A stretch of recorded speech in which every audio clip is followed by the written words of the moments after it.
दर्शकों को जय फूले, जय भीम, जय भारत। वंचित आवाज में आपका स्वागत है। वंचित आवाज ये वंचितों का आवाज है। आज हमारा चर्चा का मुद्दा रिजर्वेशन के बारे में जो देश में माहौल चल रहा है, जो देश में कई प्रकार के लोग चर्चा कर रहे हैं, सामाजिक कार्यकर्ता से लेकर सुप्रीम कोर्ट के जज तक कई प्रकार के अपने अपने ओपिनियन दिए हैं। ये ओपिनियंस के ऊपर एक इंटरप्रिटेशन करने के लिए और अपना राय बताने के लिए हमारे साथ चर्चा में मौजूद बामसेफ एवं भारत मुक्ति मोर्चा के राष्ट्रीय अध्यक्ष वामन मेश्राम जी। मेश्राम जी, आप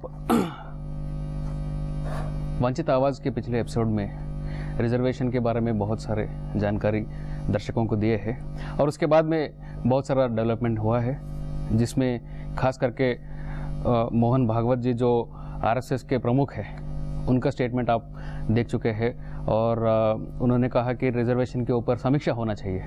ये रिजर्वेशन के ऊपर समीक्षा होना चाहिए, आप क्या मानते हैं? समीक्षा सही में होना चाहिए? अगर होना चाहिए तो क्यों होना चाहिए, अगर नहीं तो क्यों? मैं इस बात के विरोध में नहीं हूं कि समीक्षा होना चाहिए, मगर समीक्षा करने की बात उठाने के पीछे जो मंशा है, मकसद है, वो अपनी मर्जी, अपनी बातें, अपनी आइडियोलॉजी, अपनी विचारधारा थोपने का मामला है। और मैं ऐसा मानता हूं कि मोहन भागवत को अपने विचार व्यक्त करने का अधिकार तो है, मगर वो डेमोक्रेटिक सेटअप के बाहर जो रिप्रेजेंटेटिव ऑर्गेनाइजेशन है भारतीय जनता पार्टी, तो भारतीय जनता पार्टी के लोगों को इसके बारे में फैसला करना चाहिए और बोलना चाहिए। मगर मैं इसके बारे में समीक्षा करने का जो मामला है, तो कॉन्स्टिट्यूशन में समीक्षा करने के संबंध में कोई प्रावधान नहीं है। फिर भी इसके बावजूद भी समीक्षा करने की बातें वो लोग उठा रहे हैं और समीक्षा करने के दौरान उनके द्वारा ये बात बताई गई है कि डॉक्टर बाबा साहेब आम्बेडकर भी आरक्षण को 10 साल से ज्यादा नहीं चाहते थे, ऐसा वो उनके द्वारा बयान दिया गया है। ये बयान सही नहीं है, ये देश में फैक्चुअल नहीं है, देश तथ्य के विपरीत है।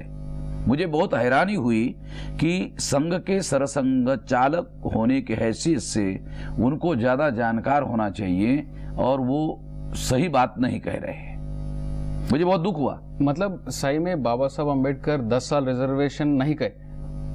नहीं, 10 साल के संबंध में मैं ये स्पष्टीकरण देना चाहता हूं या ये जानकारी बताना चाहता हूं कि रिजर्वेशन 4 प्रकार का है। एक पॉलिटिकल रिजर्वेशन है, एक सर्विसेज का रिजर्वेशन है, एक रिजर्वेशन इन प्रमोशन है, एक रिजर्वेशन इन प्रोफेशनल एजुकेशन। ये 4 प्रकार का रिजर्वेशन है और पॉलिटिकल रिजर्वेशन के लिए 10 साल का लिमिटेशन है। सर्विसेज का रिजर्वेशन, रिजर्वेशन इन प्रमोशन और प्रोफेशनल एजुकेशन का रिजर्वेशन, इसके लिए किसी प्रकार का कोई प्रावधान नहीं है। मेरे पास में कॉन्स्टिट्यूशन की ये कॉपी है। ये कॉन्स्टिट्यूशन की कॉपी में भी मैं आपको ये दिखा सकता हूं कि आर्टिकल 330 में, ये जो 330 आर्टिकल है, ये 330 आर्टिकल में लोकसभा के लिए रिजर्वेशन है। फिर ये 332 के अंदर 332 में विधानसभा के लिए रिजर्वेशन है और 334 में ये इसके लिए लिमिटेशन रखा हुआ है और वो लिमिटेशन 70 साल के लिए लिखा हुआ है। स्थानों के आरक्षण और विशेष प्रतिनिधित्व का 70 वर्ष के पश्चात न रहना। इसका मतलब ये है कि हर 10 साल बाद ये रिव्यू होता है। इसका होता है, हर 10 साल बाद इसका रिव्यू होता है। मतलब पॉलिटिक्स में रिव्यू होता है, पॉलिटिकल रिजर्वेशन का रिव्यू होता है।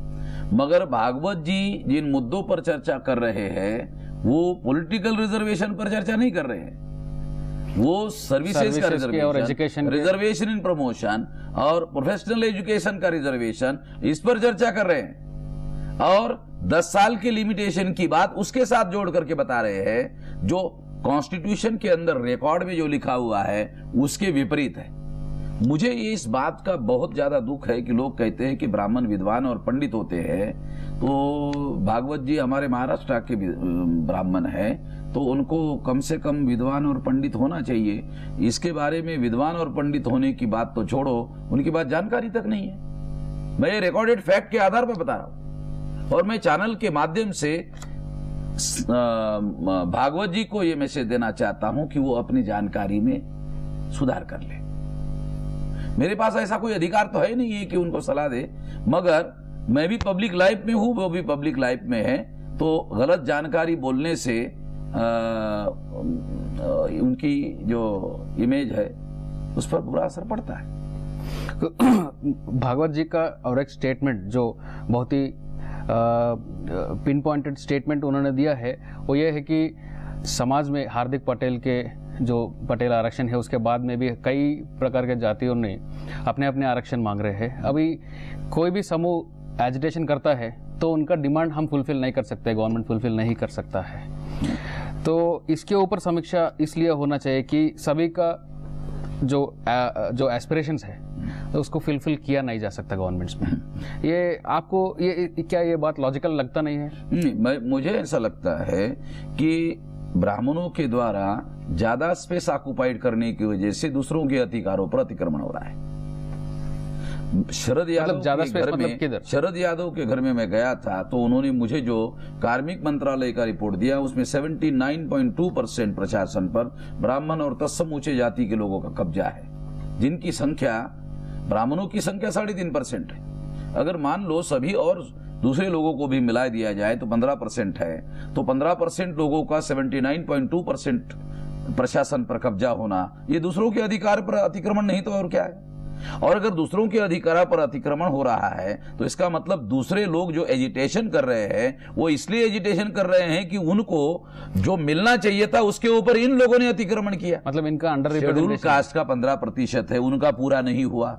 शेड्यूल ट्राइब का 7.5% है, उनका पूरा नहीं हुआ। ओबीसी का 27% है, उनका पूरा नहीं हुआ। उनका पूरा नहीं हुआ इसका मतलब इन्होंने किसी और के अधिकारों पर अतिक्रमण किया। ये तो आंकड़े कहते हैं कि इन्होंने दूसरों के अधिकारों पर अतिक्रमण नहीं किया। अगर दूसरों के अधिकारों पर किसी ने अतिक्रमण किया तो ब्राह्मण लोगों के द्वारा अतिक्रमण किया गया है। और अगर वो इतनी ज्यादा सीटों पर काबिज नहीं होते जबरदस्ती से, तो ये लोग जो आंदोलन कर रहे हैं उनको भी हिस्सा मिलता, उनको भी शेयर मिलता प्रशासन में। और उनको अगर हिस्सा मिलता तो ये लोकतंत्र का लोकतांत्रिकरण होता। ब्राह्मणों ने देश के लोकतंत्र के लोकतांत्रिकरण को भी रोक के रखा हुआ है। मुझे इस बात की बड़ी हैरानी होती है कि सुप्रीम कोर्ट के द्वारा 50% का बैन SC ST OBC के रिजर्वेशन को रखा है, सीलिंग रखा हुआ है, मगर 79.2% ब्राह्मण और तत्सम ऊंचे जाति के जो लोग हैं उन लोगों के लिए कोई सीलिंग नहीं लगाया। शिवकीर्ति सिंह जो सुप्रीम कोर्ट के अभी जज है, उन्होंने एक बहुत ही पावरफुल स्टेटमेंट दिया है। वो स्टेटमेंट मैं आपको पढ़कर सुनाता हूं। Stating that the caste religion based quota system में इवेंचुअली हार्म द नेशन। वो कह रहे हैं कि ये रिजर्वेशन सिस्टम, ये कोटा सिस्टम जो है ये देश को खतरा पैदाने वाला सिस्टम है। उसके ऊपर एक कोई फिक्स टर्म होना चाहिए, I mean fix time period होना चाहिए। तो रियलिटी में जो आंकड़े मैं आप लोगों को बता रहा हूं उसके बारे में तो वो बोल नहीं रहे। दूसरी सबसे इंपॉर्टेंट बात तो जस्टिस को ऐसी बातें नहीं करनी चाहिए। फिलहाल अब वक्त है एक छोटा सा कमर्शियल ब्रेक का।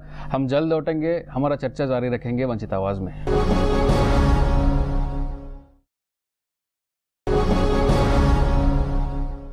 वंचित आवाज में आपका स्वागत है।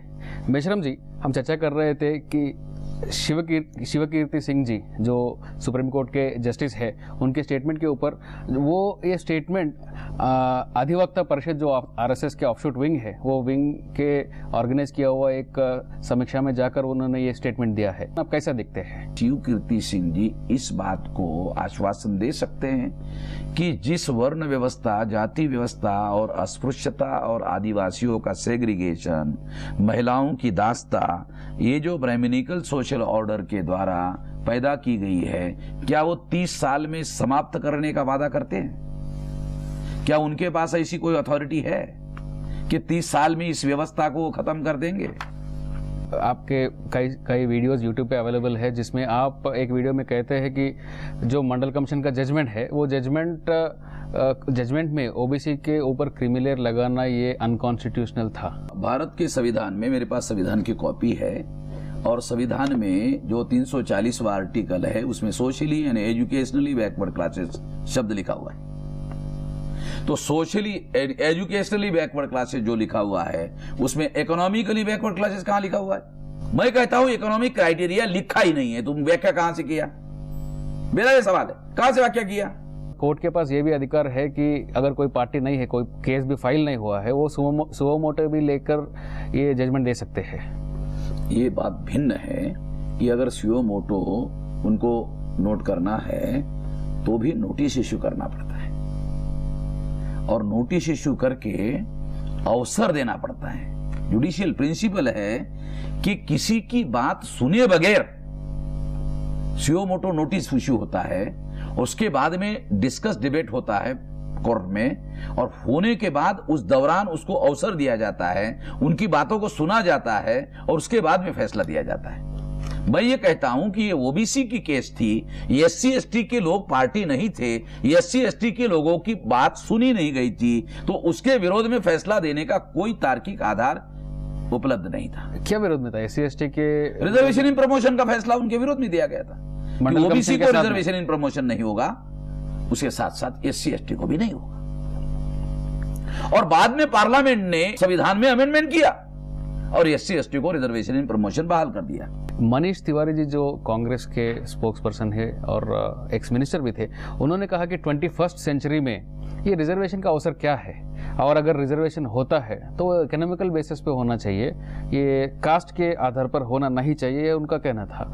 ये आप इस बात को मनीष तिवारी कांग्रेस पार्टी के प्रवक्ता है, तो मनीष तिवारी को ये सोचना चाहिए कि फिर जो कास्ट बेस्ड रिजर्वेशन दिया गया था तो उस समय जवाहरलाल नेहरू थे, डॉक्टर राजेंद्र प्रसाद थे, सरदार पटेल थे, बहुत बड़े बड़े दिग्गज कांग्रेस के नेता थे, उनको समझदारी नहीं थी। अब ये जो तिवारी जी बहुत ज्यादा बुद्धिमान हो गए हैं। तिवारी जी की समस्या मैं समझ सकता हूं। तिवारी जी की संकट ये है कि ऐसा आरएसएस के लोगों ने बयान देकर हाई कास्ट लोगों का समर्थन बिहार में हासिल करने की कोशिश की। कांग्रेस को यह लगा कि सारा हाई कास्ट इसकी वजह से बीजेपी के समर्थन में जा रहा है, तो थोड़ा सा हाई कास्ट हमारे साथ भी आना चाहिए, इसलिए ये लोग रिजर्वेशन के बारे में इस तरह का उटपटांग बयान दे रहे हैं। मैं तो इसको उटपटांग बयान मानता हूं, क्योंकि क्या 21वीं सदी में डेमोक्रेसी रिप्रेजेंटेटिव डेमोक्रेसी नहीं होनी चाहिए? डेमोक्रेसी तो ज्यादा रिफाइन होनी चाहिए। जैसे जैसे समय बढ़ेगा वैसे वैसे डेमोक्रेसी ज्यादा रिफाइन होनी चाहिए, ज्यादा रिप्रेजेंटेटिव होनी चाहिए। ज्यादा समय होने से क्या डेमोक्रेसी ऑर्थोडॉक्स होनी चाहिए, सनातनी होनी चाहिए, उसको प्रतिनिधित्व कम करना चाहिए? ये तो बड़ा तर्क विसंगत बात है, इसमें मुझे कोई तर्क नजर नहीं आता। फिलहाल वक्त है एक छोटा सा कमर्शियल ब्रेक का, हम जल्द लौटेंगे, हमारा चर्चा जारी रखेंगे वंचित आवाज में।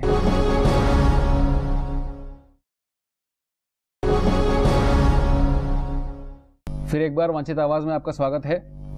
मेश्राम जी, जब रिजर्वेशन के ऊपर चर्चा होता है उसमें सबसे बड़ा सवाल एक वेरी कॉमनली हम सुनते हैं जो मेरिट का चर्चा होता है। ये रिजर्वेशन के वजह से मेरिट कॉम्प्रोमाइज हो रहा है, ये कई लोगों का मानना है। और रिसेंटली आप देखे भी है पटेल रिजर्वेशन में, जो आप लास्ट के एपिसोड के वंचित आवाज में आप बता चुके हैं ऑलरेडी, पर आप फिर से हमें एक बार बताइए कि ये मेरिट से रिजर्वेशन कॉम्प्रोमाइज होता है या नहीं होता है? आपका क्या ओपिनियन है? सबसे इंपॉर्टेंट बात यह है कि ये प्रोपोगंडा है केवल। फॉर एग्जाम्पल मैं आपको बताना चाहता हूं कि अगर शेड्यूल कास्ट का, शेड्यूल ट्राइब का, बैकवर्ड क्लास का कैंडिडेट अगर मान लो डॉक्टर के लिए अपीयर हो गया, एडमिशन हो गया, तो क्या ब्राह्मण, क्षत्रिय और वैश्य लोगों को पेपर अलग दिए जाते हैं? एससी एसटी ओबीसी के लोगों को पेपर अलग दिए जाते हैं क्या? उनको हल्के हल्के सवाल पूछे जाते हैं, इनको भारी भारी सवाल पूछे जाते हैं। आर्गुमेंट की भी कोई हद होनी चाहिए।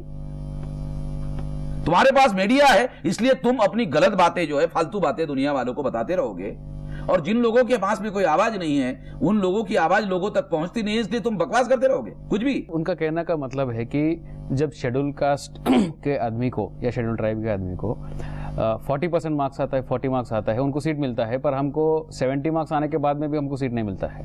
मतलब मेरिट जिसको है। सबसे पहले तो भारत सरकार आंकड़े घोषित नहीं करती है। क्यों नहीं करती भाई? मैं ये कहता हूं सारे देश भर के आंकड़े घोषित करें और शेड्यूल कास्ट के लास्ट कैंडिडेट को एडमिशन कितने परसेंटेज पर मिला आंकड़ा घोषित कर दे।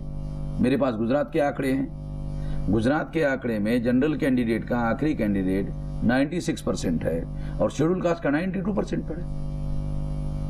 कहां है मेरिट कॉम्प्रोमाइज? कहां कॉम्प्रोमाइज है नहीं मेरिट का।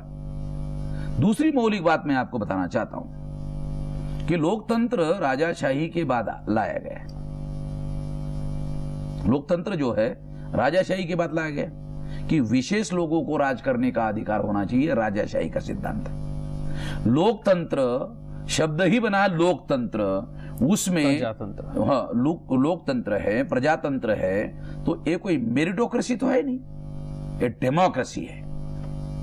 मतलब डेमोक्रेसी मेरिटोक्रेसी नहीं है, ये डेमोक्रेसी है कि केवल योग्य लोगों को ही राज करने का अधिकार है और बाकी लोगों को राज करने का अधिकार नहीं है। और एक मौलिक बात है जो एग्जाम सीट मिलने के बाद में, अगर एजुकेशन रिजर्वेशन हम देखते हैं, सीट मिलने के बाद में वो कोई रिजर्वेशन नहीं है। पास होने के लिए तो कोई रिजर्वेशन नहीं है, तब तो पास होके सबको बाहर आना पड़ेगा। इसके आंकड़े कुछ आपने कभी रिसर्च किया है?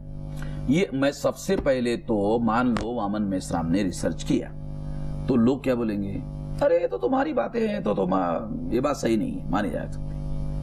ऑथेंटिकेट आंकड़े सरकार को इकट्ठा करनी चाहिए, घोषित करनी चाहिए, हर साल घोषित करनी चाहिए। मैं इस ओपिनियन का हूं। सरकार आंकड़े दबाती क्यों है? सरकार जानबूझकर आंकड़े दबाती है क्योंकि सरकार को भी यह मालूम है कि ये मेरिट के साथ कॉम्प्रोमाइज नहीं हो रहा है। मेश्राम जी, जब आप सरकार के, अब आपका रिसेंट जो स्टेटमेंट है वो पॉलिटिकल स्टेटमेंट आपने किया है, हमने आपके वीडियोस बहुत सारे देखे हैं, उसमें आप कांग्रेस के ऊपर बहुत सारे इल्जाम लगाए हैं लास्ट 10-15 ईयर्स में, पर कभी भी आपने ये स्टैंड नहीं लिया कि कांग्रेस को वोट मत डालो।